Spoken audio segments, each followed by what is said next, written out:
good enough. Damn things, damn things. Walk with me, talk with me. Oh man, sorry about that. I never edit anything either, so that's the way that goes. So, I don't know if it's really a yarn, but I wanted to kind of redo, like the farmer tan, right? I wanted to redo a video that I did yesterday because it was I don't think covered some of the points that I wanted to make with it, and I just kind of wanted to revisit that. So there were a few things that I left out, and good points. Uh, so I sound like a broken record, but just to reiterate, I was talking to a really good friend of mine the other day, and they mentioned that they were paying $1,300 a month for rent. And as I said before, I guess my response was a bit cooler maybe than they had anticipated, because in my head at the time I'm thinking, well, that seems really cheap. And then ironically, the following day, I came across a live stream of a channel that I follow. Again, a guy that I really respect a great deal. He's been hugely inspirational to me on a personal level.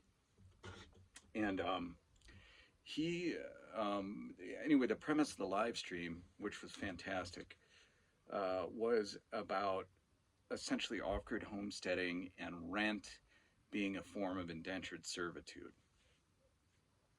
And I think he was spot on with everything, and I tend to agree with him on that point in particular. So he did this experiment, this breakdown of what they have saved by being off-grid for so many years.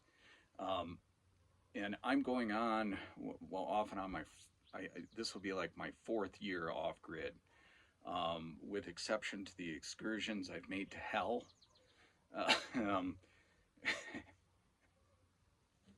It's true.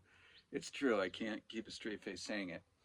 But so roughly about 4 years, and I think this is a cool breakdown for all of us to do, to just kind of get a better idea of where we're at and to really put things in perspective. And guys, I don't think it's all about money, and I'll talk about that in a minute. But the point of it was, and I guess I'm using these numbers as my own estimation. The national average for rent in this country is roughly $1,500 a month, which comes out to an annual total of $18,000. Utilities, the number I came up with was roughly $1,700, which is about like $145 a month or so. The annual cost of heat. Now, the former category utilities, I'm including internet, which I consider an utility, electric, water, things of that nature. Heat, I'm calculating separately at roughly $1,800 a month. So we have rent at $1,500, utilities at $1,700 annually, and heat at $1,800 annually, which comes out to an annual total of $21,500. That's a lot of money. Now, that's not including, that's just for you to live. It's not including car payment, insurance payment, medical expenses, food. You know how expensive food is. It's not including food. This is just your basic things for housing, just to survive. So consider that. Now, if you take that $21,500 a year and multiply it, say in my situation, over a 4-year period, that comes out to $100,000 that I would have saved by living off grid and homesteading. Um, I, like I said, I don't know where the 86K went. I have no idea. Um, I'm a bit disappointed that I don't have actual Louis Vuittons, a good skin cream perhaps, and maybe some of that spray on tanning stuff for my situation. But that's a tremendous amount of money. I could not have lived on my own and been able to come up with that, um, even with a decent job. So I don't know how people are getting by. It's only going to get worse. You can be sure of that. And as this particular streamer put it, perhaps off-grid homesteading could be an option or an alternative lifestyle for you. Now, that having been said, off grid is very, very difficult. You run into problems, obviously, like prairie dogs, and there's no exterminator. Um, Although, if you put in the work, and it's constant work, I have all the same amenities as really that $1,500 a month apartment in a lot of ways and a lot more freedom.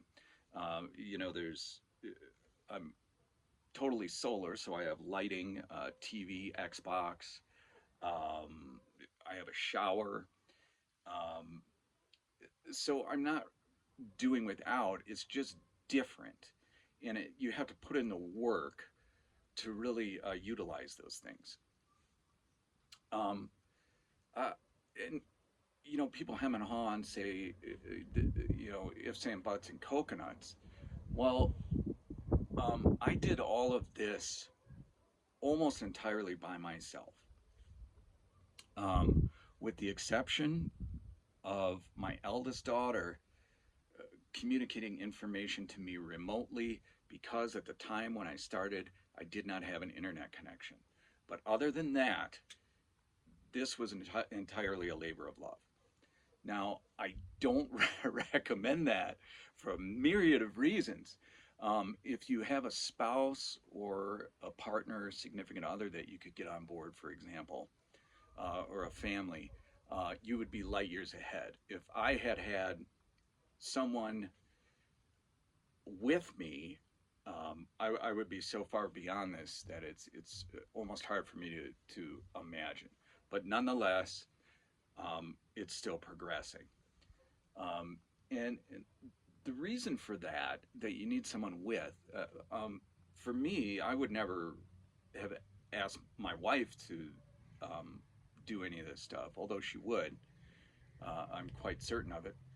But the point is, I think you need someone there in case, for example, you fall off a ladder, because if that happens out here, something's going to eat the eyeballs right out of your face. It's just a fact, man. Um, so if you can get someone on board, that's good, that would be most optimal in my opinion. Um,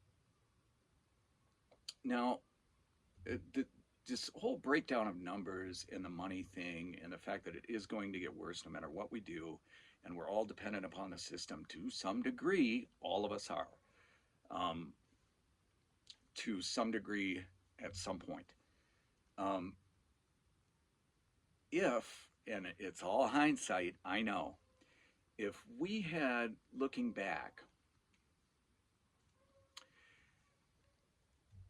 actually measured our society by something other than money, for example, the safety of our schools, the health and fitness of our people, the structure of our family unit, of our communities, we would have realized long ago that our society was in sharp decline.